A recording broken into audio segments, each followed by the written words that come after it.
नमस्कार मंडळी. वटपौर्णिमा हा केवळ एक सण नसून प्रेम, निष्ठा, श्रद्धा आणि संस्कृतीचा उत्सव आहे. आजच्या या विशेष व्हिडिओमध्ये आपण वटपौर्णिमेचे महत्त्व, सावित्री सत्यवानाची प्रेरणादायी कथा, वडाच्या झाडाचे महत्त्व, पूजेची संपूर्ण पद्धत आणि शेवटी सर्वांसाठी शुभेच्छा जाणून घेणार आहोत. माऊली हो, आता आपण वटपौर्णिमेच्या पवित्र पर्वानिमित्त भारतीय संस्कृतीतील आदर्श स्त्रीचे प्रतीक मानल्या जाणाऱ्या सावित्रीची कथा ऐकणार आहोत. ही कथा प्रेम, निष्ठा, धैर्य, बुद्धिमत्ता आणि अटळ विश्वास यांची प्रेरणादायी गाथा आहे. प्राचीन काळी मध्य प्रदेशात राजा अश्वपती नावाचा एक पराक्रमी आणि धर्मनिष्ठ राजा राज्य करत होता. त्याचे राज्य संपन्न होते, प्रजा सुखी होती, पण राजाला एक मोठे दुःख होते. त्याला अपत्य नव्हते. राजा आणि राणीने अनेक वर्षे देवीची उपासना केली. अखेर देवी प्रसन्न झाली आणि त्यांना एक कन्यारत्न प्राप्त झाले. त्या कन्येचे नाव ठेवले गेले सावित्री. सावित्री अत्यंत सुंदर, बुद्धिमान, संस्कारी आणि तेजस्वी होती. तिच्या सौंदर्याची आणि गुणांची ख्याती दूर दूरपर्यंत पसरली होती.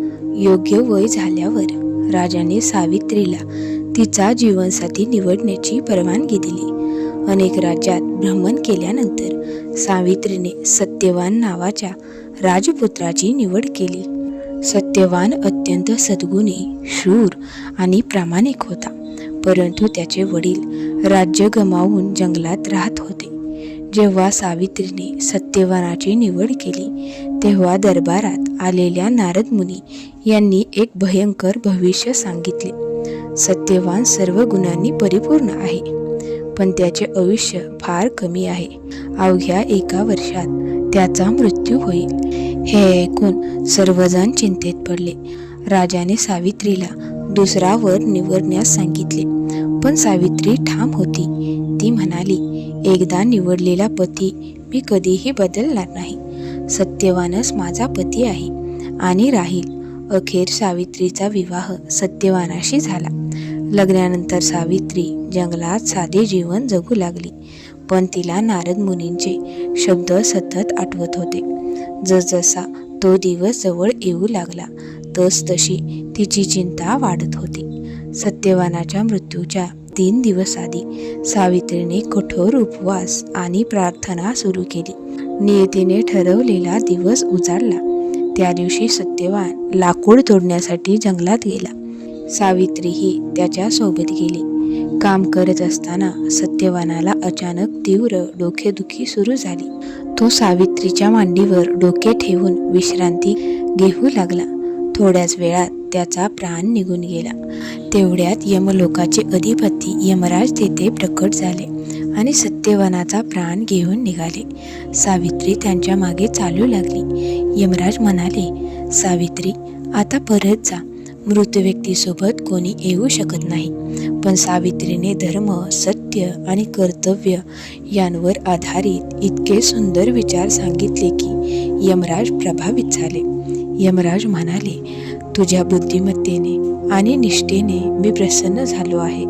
एक वर माग. सावित्रीने प्रथम आपल्या सासऱ्यांचे हरवलेले राज्य परत मिळावे असा वर मागितला. यमराजांनी तो वर दिला. ती पुन्हा त्यांच्या मागे चालू लागली. यमराजाने दुसरा वर मागण्यास सांगितले. सावित्रीने आपल्या वडिलांना 100 पुत्र व्हावेत असा वर मागितला. तोही वर तिला मिळाला. तरीही ती थांबली नाही. यमराज अधिकच प्रसन्न झाले आणि तिसरा वर मागण्यास सांगितले. सावित्री म्हणाली, मला आणि सत्यवानाला 100 पुत्र होवत. यमराजांनी तथास्तु म्हटले. क्षणभरानंतर त्यांना आपली चूक लक्षात आली. सत्यवान जिवंत नसेल तर सावित्रीला पुत्र कसे होतील? सावित्रीच्या बुद्धिमत्तेने यमराज भारावून गेले. ते म्हणाले, सावित्री, तुझ्या प्रेमापुढे आणि निष्ठेपुढे मी नतमस्तक आहे. मी सत्यवानाला पुन्हा जीवदान देतो. अशा प्रकारे सत्यवान पुन्हा जिवंत झाला. सासऱ्यांना त्याचे राज्य परत मिळाले आणि सावित्री सत्यवान सुखाने संसार करू लागले. या कथेतून आपण एक संदेश घेऊ शकतो. दृढ निश्चयाने अशक्यही शक्य होते. प्रेम आणि निष्ठा यांची ताकद सर्वात मोठी असते. संकटात धैर्य सोडू नये. बुद्धिमत्ता आणि संयम यामुळे यश मिळते. हीच प्रेरणादायी कथा वटपौर्णिमेच्या दिवशी स्मरण केली जाते आणि म्हणूनच सावित्रीला आदर्श पतिव्रतेचे प्रतीक मानले जाते. वडाच्या झाडाचं महत्त्व. माऊली हो, आता आपण वटपौर्णिमेच्या निमित्ताने वडाच्या झाडाचे धार्मिक, सांस्कृतिक, वैज्ञानिक आणि पर्यावरणीय महत्त्व जाणून घेणार आहोत. अनेक जण वडाची पूजा करतात, प्रदक्षिणा घालतात, दोरा बांधतात, पण या झाडाला इतके विशेष स्थान का दिले गेले आहे हे आज आपण सविस्तर जाणून घेऊया. वडाचे झाड म्हणजेच अमरत्वाचे प्रतीक आहे. भारतीय संस्कृतीत वडाचे झाड हे केवळ एक वृक्ष नाही, तर ते दीर्घायुष्य, स्थैर्य, समृद्धी आणि अखंड जीवनाचे प्रतीक मानले जाते. वडाचे झाड शेकडो वर्षे जगू शकते.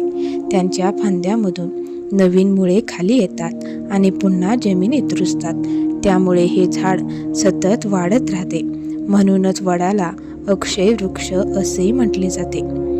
आपल्या पूर्वजांनी या वृक्षात जीवनाची अखंडता पाहिली. म्हणून वटपौर्णिमेच्या दिवशी या वृक्षाची पूजा करण्याची परंपरा सुरू झाली. त्रिमूर्तींचा वास.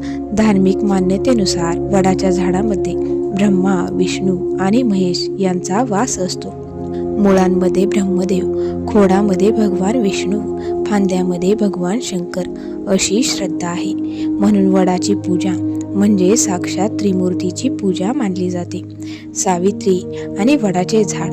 सावित्री सत्यवानाच्या कथेमध्ये वडाच्या झाडाला विशेष महत्त्व आहे. सत्यवानाचा मृत्यू वडाच्या झाडाखाली झाला होता असे सांगितले जाते. सावित्रीने आपल्या निष्ठेने आणि बुद्धिमत्तेने यमराजांकडून सत्यवानाचे प्राण परत मिळवले. त्या दिवसापासून वडाचे झाड पतीच्या दीर्घायुष्यासाठी जोडले गेले. म्हणून आजही विवाहित स्त्रिया वडाची पूजा करून आपल्या कुटुंबाच्या सुख समृद्धीसाठी प्रार्थना करतात. वडाचे झाड आणि भारतीय संस्कृती. पूर्वी गावातील बहुतेक महत्त्वाच्या बैठका वडाच्या झाडाखाली होत असत. गावातील ज्येष्ठ मंडळी, पंचायती, धार्मिक चर्चा, कथा, कीर्तन यासाठी वडाचे झाड हे केंद्रस्थान होते. हे झाड समाजाला एकत्र आणणारे ठिकाण होते. आजही अनेक गावांमध्ये वडाचे झाड म्हणजे गावाची ओळख मानली जाते. आता आपण वडाच्या झाडाचे वैज्ञानिक महत्त्व पाहू. वडाचे झाड अत्यंत मोठ्या प्रमाणात ऑक्सिजन निर्माण करते. त्याची दाट पाने वातावरणातील कार्बन डायऑक्साईड शोषून घेतात आणि हवा शुद्ध करतात. उन्हाळ्यात वडाच्या झाडाखाली तापमान इतर भागांपेक्षा कमी असते. म्हणूनच प्रवासी, शेतकरी आणि जनावरे या झाडाखाली विश्रांती घेत असत. वडाचे झाड अनेक पक्षी, खार, मधमाशा आणि इतर जीवांचे घर असते. या झाडामुळे जैवविविधता टिकून राहते. एक मोठे वडाचे झाड हजारो जीवांना आश्रय देऊ शकते. म्हणून वडाचे झाड तोडणे म्हणजे संपूर्ण छोट्या परिसंस्थेचे नुकसान करणे होय. आयुर्वेदात वडाच्या झाडाला विशेष महत्त्व दिले आहे. त्याची साल, पाने, फळे आणि दूध यांचा उपयोग विविध उपचारांसाठी केला जातो. लोक परंपरेनुसार वडाचे झाडाचे काही भाग जखमा, त्वचारोग आणि इतर तक्रारींसाठी वापरले जातात. यामुळे वडाला आरोग्यदायी वृक्ष असेही म्हटले जाते. वड आणि स्त्री शक्ती. वटपौर्णिमा हा स्त्रीच्या श्रद्धेचा आणि सामर्थ्याचा उत्सव आहे. सावित्रीने संकटाला घाबरून न जाता धैर्याने सामना केला. वडाचे झाड जसे वादळ, पाऊस, उन्हाळा सहन करून ठाम उभे राहते, तसेच स्त्री संकटांमध्ये कुटुंबाला आधार देते. म्हणून वडाचे झाड आणि स्त्री शक्ती यांची तुलना केली जाते. पण प्रदक्षिणा का घालतात बरं? अनेक जण विचारतात की वडाभोवती प्रदक्षिणा का घातली जाते? प्रदक्षिणा म्हणजे श्रद्धा, समर्पण आणि सकारात्मक ऊर्जा यांचे प्रतीक आहे. वृक्षाभोवती फिरताना मन एकाग्र होते आणि निसर्गाशी जोडले जाते. त्यामुळे मानसिक शांती मिळते. दोरा का बांधतात बरं? वटपौर्णिमेच्या दिवशी वडाच्या झाडाला दोरा बांधण्याची प्रथा आहे. हा दोरा पती पत्नीच्या नात्यातील विश्वास, प्रेम आणि दृढ बंधनाचे प्रतीक मानला जातो. जसे वडाची मुळे जमिनीत घट्ट रुजलेली असतात, तसेच कुटुंबातील नाते मजबूत राहावे अशी प्रार्थना यामागे असते. आजच्या आधुनिक युगात वटपौर्णिमेचा खरा संदेश फक्त पूजा नसून निसर्ग संवर्धन आहे. जर प्रत्येकाने आपल्या आयुष्यात किमान एक वडाचे झाड लावले तर भविष्यातील पिढ्यांना शुद्ध हवा, सावली आणि सुंदर पर्यावरण मिळू शकते. माऊली हो, वडाचे झाड हे केवळ एक वृक्ष नाही, ते आपल्या संस्कृतीचे प्रतीक आहे. ते श्रद्धेचे प्रतीक आहे. ते पर्यावरणाचे रक्षण करणारे आहे. ते दीर्घायुष्य, स्थैर्य, समृद्धी आणि अखंड जीवनाचा संदेश देणारे आहे. या वटपौर्णिमेला आपण वडाची पूजा तर करूयाच, पण त्याचबरोबर वृक्ष संवर्धनाची प्रतिज्ञाही करूया. एक झाड लावूया आणि निसर्ग वाचवूया. माऊली हो, वडाच्या झाडाचे महत्त्व तर आपण पाहिलेच, पण वटपौर्णिमेला वडाची पूजा कशी करायची याची आपण संपूर्ण पद्धत पाहूयात. वटपौर्णिमा हा फक्त एक सण नाही, तर श्रद्धा, संस्कार, कुटुंबप्रेम आणि निसर्गपूजेचा सुंदर संगम आहे. आता आपण वटपौर्णिमेच्या पूजेची संपूर्ण पद्धत, त्यामागील अर्थ आणि प्रत्येक विधीचे महत्त्व जाणून घेणार आहोत. वटपौर्णिमेच्या दिवशी पहाटे लवकर उठावे, घराची स्वच्छता करून स्नान करावे आणि स्वच्छ पारंपरिक वस्त्रे परिधान करावीत. मनात भक्तिभाव ठेवून देवपूजा करावी आणि दिवसाची सुरुवात ईश्वराच्या स्मरणाने करावी. आपल्या संस्कृतीत प्रत्येक पूजेची सुरुवात शुद्ध मनाने होते, कारण देवाला बाह्य सजावटीपेक्षा मनातील श्रद्धा अधिक प्रिय असते. वटपौर्णिमेच्या पूजेसाठी खालील साहित्य ठेवले जाते: हळद आणि कुंकू, अक्षता, फुले आणि हार, उदबत्ती आणि कापूर, तुपाचा दिवा, नैवेद्य, फळे आणि भरलेला कलश, कापसाचा किंवा सुताचा दोरा आणि पूजेचे ताट. हे साहित्य तयार करताना मनात आनंद आणि भक्तिभाव असावा. सर्व तयारी झाल्यानंतर महिला एकत्रितपणे वडाच्या झाडाजवळ जातात. पूर्वी गावागावात हा प्रसंग अत्यंत उत्साहात साजरा होत असे. गाणी, ओव्या, कथा आणि भक्तिमय वातावरणाने परिसर भरून जात असे. आजही अनेक ठिकाणी ही परंपरा जपली जाते. वडाच्या झाडाजवळ पोहोचल्यानंतर प्रथम झाडाला नमस्कार करावा. त्यानंतर झाडाच्या मुळाशी पाणी अर्पण करावे. पाणी अर्पण करणे म्हणजे जीवनदायी निसर्गाप्रती कृतज्ञता व्यक्त करणे होय. यानंतर हळद, कुंकू आणि अक्षता व्हाव्यात. फुले अर्पण करून दिवा लावावा. वटपौर्णिमेतील सर्वात महत्त्वाचा भाग म्हणजे वडाभोवती प्रदक्षिणा घालणे. प्रदक्षिणा घालताना सुताचा दोरा वडाभोवती गुंडाळला जातो. हा दोरा प्रेम, विश्वास, समर्पण आणि अखंड नात्याचे प्रतीक आहे.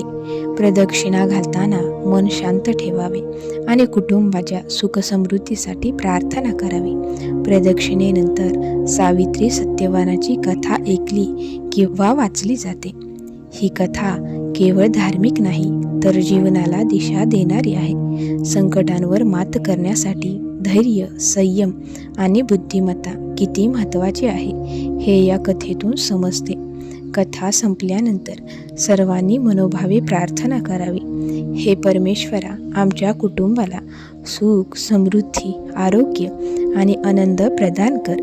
सर्वांच्या जीवनात शांतता आणि प्रेम नांदो. प्रार्थना करताना मनातील सकारात्मक भावना व्यक्त कराव्यात. त्यानंतर नैवेद्य अर्पण केला जातो. नैवेद्य म्हणजे ईश्वराप्रती कृतज्ञता व्यक्त करण्याचा मार्ग.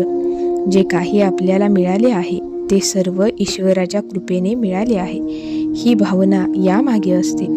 वडाच्या झाडाचे दर्शन आणि महत्त्व. पूजा झाल्यानंतर काही क्षण वडाच्या झाडाखाली शांत बसावे. त्या विशाल वृक्षाकडे पाहताना आपल्याला स्थैर्य, धैर्य आणि संयमाचा संदेश मिळतो. शेकडो वर्षे उभे राहून हे झाड मानवजातीला सावली, प्राणवायू आणि संरक्षण देत असते. आजच्या काळात वटपौर्णिमेचा खरा अर्थ फक्त परंपरा पाळणे नाही. कुटुंबातील प्रेम, परस्पर आदर, विश्वास आणि एकमेकांची काळजी घेणे हा देखील या सणाचा महत्त्वाचा संदेश आहे. त्याचबरोबर वृक्ष संवर्धनाची जबाबदारीही आपण स्वीकारली पाहिजे. प्रिय भगिनींनो, वटपौर्णिमा आपल्याला श्रद्धा शिकवते, सावित्रीचे धैर्य शिकवते, निसर्गाचा आदर करायला शिकवते आणि कुटुंबातील नात्याचे महत्त्व समजावते. माऊली हो, आज आपण वटपौर्णिमेचे महत्त्व, सावित्री सत्यवानाची प्रेरणादायी कथा, वडाच्या झाडाचे अद्भुत महत्त्व आणि पूजेची संपूर्ण पद्धत जाणून घेतली. आता या पवित्र पर्वाचा संदेश आपल्या जीवनात कसा उतरवायचा याबद्दल मनापासून संवाद साधूया. वटपौर्णिमा म्हणजे फक्त व्रत नाही. अनेकांना वाटते की वटपौर्णिमा म्हणजे फक्त उपवास, पूजा आणि प्रदक्षिणा, पण प्रत्यक्षात वटपौर्णिमा हा जीवन जगण्याचा एक सुंदर संदेश आहे. हा सण आपल्याला शिकवतो की नात्यांमध्ये प्रेम असावे, विश्वास असावा, आदर असावा आणि संकटांमध्ये एकमेकांना आधार देण्याची भावना असावी. सावित्रीची कथा हजारो वर्षापूर्वीची असली तरी तिचा संदेश आजही तितकाच महत्त्वाचा आहे. सावित्रीने संकट पाहून हार मानली नाही, ती खंबीरपणे उभी राहिली. तिने बुद्धिमत्ता, संयम आणि श्रद्धेच्या जोरावर अशक्य वाटणारे कार्य साध्य केले. आजच्या प्रत्येक स्त्रीमध्ये तीच शक्ती आहे. जग कितीही आधुनिक झाले तरी कुटुंब हेच आपले खरे बळ असते. जेव्हा घरात प्रेम असते तेव्हा अडचणी लहान वाटतात. जेव्हा घरात विश्वास असतो तेव्हा नाती मजबूत राहतात आणि जेव्हा घरात एकमेकांबद्दल आदर असतो तेव्हा सुख आपोआप येते. वटपौर्णिमा आपल्याला हाच संदेश देते. वडाच्या झाडाची पूजा करताना आपण निसर्गाचे आभार मानतो. आपल्याला शुद्ध हवा, सावली, फळे, पाणी आणि जीवन देणाऱ्या निसर्गाचे ऋण आपण कधीच फेडू शकत नाही. म्हणून प्रत्येकाने एक तरी वृक्ष लावण्याचा संकल्प केला पाहिजे. वटपौर्णिमा हा स्त्री शक्तीचा उत्सव आहे. स्त्री ही आई आहे, स्त्री ही मुलगी आहे, स्त्री ही पत्नी आहे, स्त्री ही कुटुंबाचा आधारस्तंभ आहे. ती प्रेम देते, संस्कार देते आणि संकटात सर्वांना धीर देते. या दिवशी आपण प्रत्येक स्त्रीचा सन्मान करूया. नात्यांमध्ये काय असावे बरं? प्रेम असावे, विश्वास असावा, संयम असावा, संवाद असावा, परस्पर आदर असावा. याच गोष्टी कोणतेही नाते मजबूत करतात. आनंदाची खरी व्याख्या म्हणजे आनंद मोठ्या संपत्तीत नसतो, आनंद मोठ्या घरात नसतो, आनंद आपल्या माणसांच्या प्रेमात असतो, आनंद कुटुंबाच्या सहवासात असतो, आनंद समाधानात असतो. वटपौर्णिमा आपल्याला हेच शिकवते. आजच्या या शुभ दिनी आपण एकमेकांना मदत करण्याचा संकल्प करूया. गरजूंना मदतीला धावून जाऊया, ज्येष्ठांचा आदर करूया, लहान मुलांना चांगले संस्कार देऊया आणि समाजात प्रेम व सौंदर्य वाढवूया. या वटपौर्णिमेच्या मंगल पर्वावर प्रत्येक घरात सुख नांदो, प्रत्येक कुटुंबात प्रेम वाढो, प्रत्येक व्यक्तीला उत्तम आरोग्य लाभो, प्रत्येकाच्या जीवनात यश आणि समृद्धी येवो आणि प्रत्येकाच्या मनात आनंद फुलो. माऊली हो, सण संपतात, पूजा संपते, पण संस्कार कायम राहतात. कथा संपते, पण त्यातून मिळणारी प्रेरणा आयुष्यभर साथ देते. वटपौर्णिमा आपल्याला श्रद्धा शिकवते, धैर्य शिकवते, प्रेम शिकवते, निसर्गाचा आदर करायला शिकवते आणि जीवन सुंदर कसे जगायचे हे शिकवते. जिथे प्रेम आहे तिथे आनंद आहे, जिथे विश्वास आहे तिथे नाते टिकते, जिथे संस्कार आहे तिथे कुटुंब फुलते आणि जिथे श्रद्धा आहे तिथे जीवन उजळते.